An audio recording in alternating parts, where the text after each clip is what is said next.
Hello అండి. So ఇవాళ మనం నేర్చుకునే ఒక రెండవ ఎపిసోడ్ రెండవ లెసన్ రెండవ principle in the process of rewiring ఏంటి అంటే రీసెట్. అసలు రీసెట్ అనేది సాధ్యమంటారా? అంటే ఒక జరిగిన ఘటనని పూర్తిగా మన సెంట్రల్ ప్రాసెసింగ్ యూనిట్ అనే ఒక మన బ్రెయిన్లో నుంచి కంప్లీట్గా డిలీట్ చేయగలమా? అసలు ఎందుకు మనకు ఒక ఘటన పదే పదే గుర్తుకొస్తూ ఉంటుంది? కొన్ని ఘటనలు మనం అసలు ఎంత వద్దనుకున్నా అవే మళ్ళీ మళ్ళీ మనకి పదే పదే మనకు గుర్తొస్తూ ఉంటాయి, మనల్ని బాధ పెడుతూ ఉంటాయి. Can we not just delete them from our system and move ahead? మన ఫస్ట్ పాడ్కాస్ట్లో మనందరం ఏంటి అని తెలుసుకున్నాం చెప్పండి. వీఆర్ ఆల్ బయో కంప్యూటర్స్ కదా. So if we are computers, can we not delete them? Well, that's what we are going to learn today. దీనికి సంబంధించి మనం ఒక స్టోరీ చెప్పుకుందాం. ఇద్దరు బుద్ధిస్ట్ మాంక్స్ అండ్ ఒక స్త్రీ కథ ఇది. ఇదేంటంటే ఈవినింగ్ అరౌండ్ 6 అట్లాగా ఈ బుద్ధిస్ట్ మాంక్స్ ఇద్దరు, తర్వాత ఆ స్త్రీ కూడా ఒక నది ఒడ్డున దగ్గర ఉన్నారు. నది వచ్చి ఉరువళ్ళు పరువళ్ళు తొక్కుతుంది. బాగా మబ్బులు కమ్మేసున్నాయి. అక్కడ ఎప్పుడు కూడా పడవలు ఉంటాయి, కానీ వాళ్ళెవరు కూడా తీసుకెళ్ళడానికి రెడీగా లేదు, ఎందుకంటే నది చాలా ఉధృతంగా ప్రవహిస్తోంది. సో ఈమె she is feeling very helpless because ఆమె పని చేసి వచ్చింది. ఆ నదికి అవతల ఒడ్డున ఆమెకి ఇల్లు ఉంది. ఆ గుడిసెలో చిన్న బాబు ఆమెకి. ఆ బాబు ఏడుస్తున్నాడు తల్లి పాలు కోసం. ఈమె వెళ్ళాలి, కానీ వెళ్ళలేని పరిస్థితి, ఈమెకి ఈత రాదు. సరే, ఇక్కడ ఇద్దరు బుద్ధిస్ట్ మాంక్స్ ఉంటారు కదా, వాళ్ళకి మాత్రం ఈత వస్తుంది.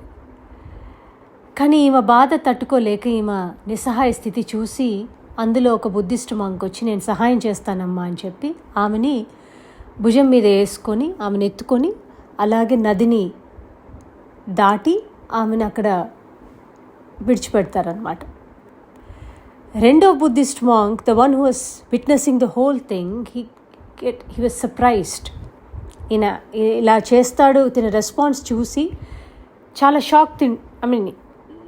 he felt very surprised అనమాట.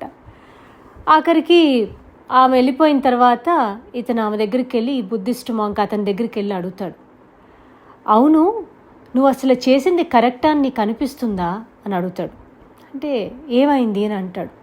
అంటే మనం సన్యాసత్వం తీసుకునేటప్పుడు మనము 3 ప్రామిసెస్ తీసుకున్నాం, గుర్తుందా? ఒకటొచ్చి ఆడవాళ్ళనే వాళ్ళు కనిపిస్తే వాళ్ళ కళ్ళలోకి చూడకూడదని, చూస్తే వాళ్ళతో మాట్లాడకూడదని, ఒకవేళ మాట్లాడితే వాళ్ళని తాకకూడదు, పట్టుకోకూడదని చెప్పి మనము 3 ప్రామిసెస్ వేసుకున్నాము. అది తీసుకొని సన్యాసత్వం మనం పుచ్చుకున్నాము. కానీ నువ్వు వచ్చి ఇవాళ ఆ 3 కూడా you have given up all 3 promises. Now what has gone wrong with you? Why did you do that? So అప్పుడు ఆ బుద్ధిస్ట్ మాంక్ అంటాడు, నేను ఎప్పుడో ఆమెని విడిచిపెట్టేసి వెళ్ళిపోతున్నాను, నువ్వు ఇంకా ఆమెని మనసులో ఇంకా ఆమె నువ్వు మోస్తూనే ఉన్నావు. సో ఇక్కడ ఎవరు ప్రామిస్ని బ్రేక్ చేశారో ఒకసారి ఆలోచించు అని అంటాడు. వెల్, సో ఒక రోజులో ఎన్నో ఘటనలు జరుగుతూ ఉంటాయి కదండి మనకి. We eat, we work, we talk, we drive, we play, ఇలా ఎన్నో. కొన్ని అసలు మనకి రిజిస్టర్ కూడా అవ్వవు. We do them so mechanically. But కొన్ని వచ్చి there are a few situations, few circumstances, few instances, they keep haunting us. And why? That is what we are going to ponder over. We are going to look into. ఇప్పుడు ఒక మీ బాస్తో జరిగిన ఒక argument, లేదా మీ పేరెంట్స్తో జరిగిన ఒక disagreement, లేదా మీ ఫ్రెండ్తో జరిగిన ఒక సంభాషణ, or a conflict with your spouse, ఏదైనా కానివ్వండి. కానీ వీటి గురించి పదే పదే ఆలోచిస్తూ ఉంటాం. వాళ్ళు అలా మాట్లాడచ్చా, అలా ఎలా చేయొచ్చు, నేనేమైనా తప్పు చేశానా?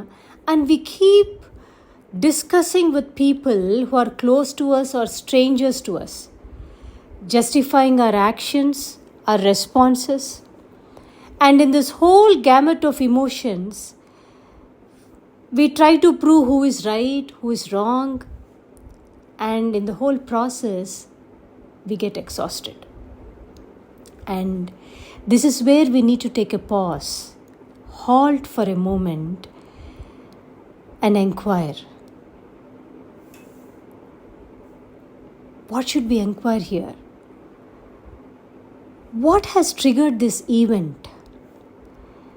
There is one little fact that we do not want to confront or we are trying to avoid in that particular situation.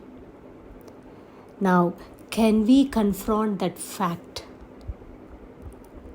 And for that, one needs immense strength or courage to look into one's own self and agree.